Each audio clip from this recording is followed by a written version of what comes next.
Covid-19 continues to disrupt the Premier League schedule in England, with the Burnley-Everton fixture, the third from the Boxing Day list, to be postponed, as I welcome you back to the SportsMax zone.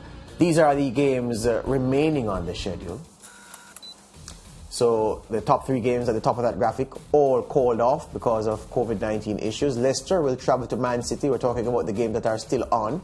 Arsenal go to Norwich. Tottenham entertain Crystal Palace, a London derby there. Southampton go to London to play West Ham. Chelsea, they go to Birmingham to play Aston Villa. Brentford, they go to the South Coast to play Brighton. And Manchester United take the short trip north to play Newcastle. Lance, we are 3 down from the round of games due to Covid-19. Today is, well, we're about like 18 hours away from the start of the first game from the Saturday, from Boxing Day schedule. Do you expect any more to be called off? Well, George, Omicron has caused a lot of disruption in the football in England at the moment, and it's a fluid story. I'm not sure if there are going to be any more postponements, but I'm bracing myself for news that there will be, because it's the nature of the beast. Yeah, but do you think, I mean, we spoke earlier this week about the reasons that perhaps are compelling the Premier League to not call a halt to proceedings right now. Do you think that with the fact that more games have been called off post that original decision, that there'll be a move to revisit these circumstances and perhaps issue an edict that will reconvene perhaps the first week in January? I am not thinking so. I saw some comments from the Spurs coach, Conte, and he was very, very disappointed about the meeting on Thursday, which was dealing with player welfare and fixture congestion and so on. And he felt in the meeting that decisions were already made. They were just going through a talk shop. So I believe that the EPL will be as rigid as they have been in the past week in standing firm on their position to not suspend officially play, but they've got to address issues when the numbers rise within teams and grant teams postponement if they qualify for the guidelines that, you know, cover the postponement issues. But I think the EPL is pretty strident and strong in their stance that they aren't thinking postponement or suspension. Let me take the Pep Guardiola bite, and then we can take this conversation further, because the Man City boss Pep Guardiola say he's pessimistic the EPL will suspend league play amid rising COVID infections. You are more experienced than me. You are a UK person. You were born here, so the tradition from Boxing Days in the football in the Premier League is massively important. Is one of the characteristics. That's why this league is special in this time of period.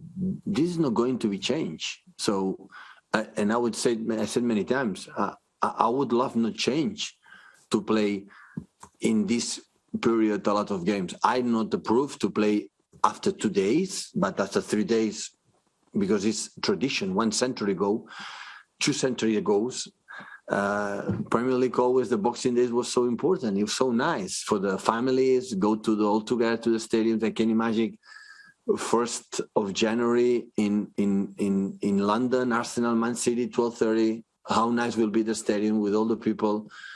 So it's so nice. The problem is the fixtures, the calendars, the 365 days a year, with the international duties for the national teams, for the huge competitions, for a lot of games. This is the problem must be solved. The players, I said many times, have 2 weeks, 3 weeks holidays in summertime. That's all. And the season again. 2-3 weeks and again and again. This is too much. A lot to chew over there.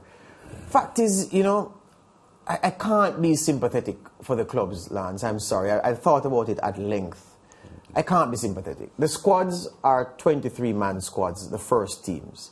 Then you have the under-23s, you have the under-21, you have the youth teams. Before I even go further into the players that the managers have at their disposal, it wouldn't be lost on you that the managers, year after year in the English Premier League, who bleat loudest about the fixture congestion at Christmas are the foreign managers, because it is not in their culture. Yes. In the same way that it would be strange for someone from this part of the world or from the UK to expect to be given time off to have a siesta in the middle of the workday, as they do in Spain. Would say, what? You're sleeping at 2 p.m.? No, that's productive time. But no, in Spain, that's what we do. So to Guardiola, who was used to his siesta in Spain, it is boggling his mind that people are playing football at Christmas and right up to the New Year period. But for the Englishmen, not even Englishmen, for the managers from the British Isles, it is part of their tradition. It is what they do. You'll never hear one of those managers complain. So put that out there. Back to the squads issue. Lance, the squads have such depth that I'm saying this is a chance for managers to dip into these squads that they've assembled, many of them at huge expenses. The City squad is worth well over £1 billion. Yes. Yeah? And the youth teams are also very, very expensive. Several $100 million worth of players bought up, stockpiled there. This is why you have them, so that needs must. You have a shortage of fit bodies, fresh bodies, because you have a congested fixture of games. You turn to your squad. But these managers want to play the same 11 players every day, or they make changes because of a player. They want to send a message to another player, so they freshen up the team just for that. But if you compel them to have to dip into the squad deep, to pull somebody to field a team, they start complaining about fixture congestion. And I don't like it. Yeah, but part of the problem, George, is the fear of the balance and the effect that some teams may be more badly affected by the COVID-19 in their roster than others. And this is a critical time in the Premier League season. Let's look at Liverpool, Chelsea and Man City, who at the moment feel as if they can't give away free points to either of these teams. So if Chelsea has 8 or 9 key players unavailable because of the issue, and City has 2 or 3, and Liverpool has 2 or 3, Chelsea will feel uneasy about that. So I understand the point you're making, and it is a correct point. I'm just thinking that for teams that may be more badly affected than others, I think that is where the discomfort will come. But Lance, the Premier League can't legislate for that, well, because it's a pandemic. It's not as if there are punitive measures taken by the EPL that affect one team and don't affect another. So clearly you have on paper, you have a clash, you have an issue. So this thing is not fair because you've imposed these conditions on us, but not impose it on our rivals. It's a pandemic. Anybody can be struck down, any squad can be decimated. So it's just what it is. I know, but it will be the misfortune of the teams that are more badly affected by it. And it's only natural and only human that they will feel aggrieved. Do you know that Everton wanted their game against, I think it was Burnley, called off before it was eventually called off? Yes. You know why? You know what they were saying? Oh, we need to get this call off because we only have 9 first-team outfield players fit.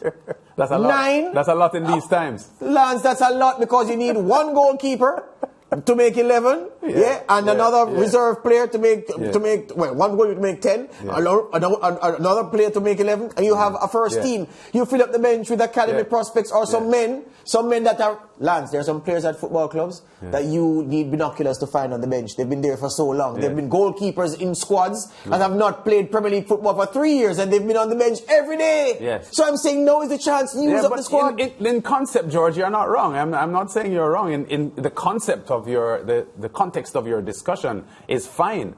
I just know that within the teams themselves, if they feel that COVID-19 is running rampant through their roster, and one of their main rivals isn't having that misfortune, it's only natural that they're going to feel that it is not right. I'm taking the point. But here's the thing again. And this is what I'm talking about, self-interest. I've always spoken about self-interest that's on this show. And you can't escape it. Antonio Conte is speaking purely because of what he regards as a danger to Tottenham's interest. Yes. The Premier League is responsible for the interests of every one of the 20 Premier League clubs in there. But here's where I'm going. Here's where I've taken the discussion here. The smaller Premier League clubs, Lance, the ones with the same 23-man squad, but if you go beyond the first 11, then the drop in quality from first 11 to everybody else is precipitous. Clearly, it is not so at Chelsea or a City or Liverpool because players are equal. It's just a preference whoever starts.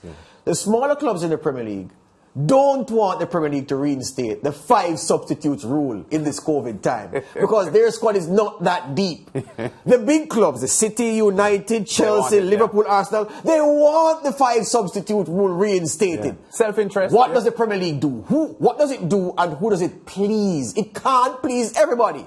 And if the Premier League calls off the league now, there'll be the majority of clubs in uproar. What are you doing? How can you stop the tradition of Premier League football at Christmas? So that's why the Premier League, like a government in any self-respecting state, has difficult things on its hand to balance interests and to make decisions that please most, but you can't please. Are there states that are not self-respecting, George? Yes, sir. You said self-respecting states. Yes, sir. Okay. You want me to name one? No, I prefer not. All right, you might get into trouble. No, I won't. They don't watch this program. I was just saying North Korea. Yeah? Okay. And then there are democracies that aren't self-respecting. And I could say them, but because I don't need a visa to go there, because I don't need to go there, but we can leave that alone. All right. All right? There you go. All right. Here is another moment from 2021. We had a list of 21 for you in homage to the year 2021. And who better to be the 21st moment than Elaine Thompson-Herah?